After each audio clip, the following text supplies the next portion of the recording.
بقالنا كذا يوم عمالين نسمع ان الفيفا عماله تخفض في اسعار تذاكر ماتش الافتتاح بتاع الاهلي وانتر ميامي، علشان ضعف الاقبال وعلشان مفيش تذاكر كتير بتتباع وعلشان مش عارفه ايه. طب انت ليه بغبائك رايح تعمل البطوله في امريكا اللي هي اصلا الكوره، يعني حتى مش اللعبه رقم 3 هناك ولا 4 حتى؟ يعني ليه لما حبيت تعمل كاس العالم للانديه رايح تعمله لاول مره بالنظام ده في امريكا؟ يا اخي طب ما تروح تعمله في بلد بيشجعوا كوره، على الاقل كل الماتشات انت هتبقى ضامن انها تبقى فل. انا مش فاهم بصراحة، يعني ضعف الاقبال، تذاكر مجانية لطلاب جامعة ميامي. يعني انت واضح كده ان قبل الماتش، حتى انت وصلت قبل الماتش بخمس ايام ولا 4 ايام، واضح كده ان مفيش تذاكر بتتباع، يعني واضح كده ان محدش مهتم اصلا يحضر اول ماتش.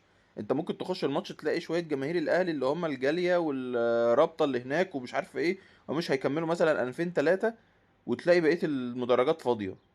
انا مش فاهم يعني الفيفا بتفكر ازاي في ان هي تعمل الماتش في امريكا. انا نفسي افهم.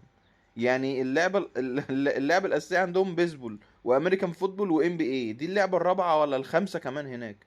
فانا مش فاهم بصراحه بيفكروا في ايه يعني.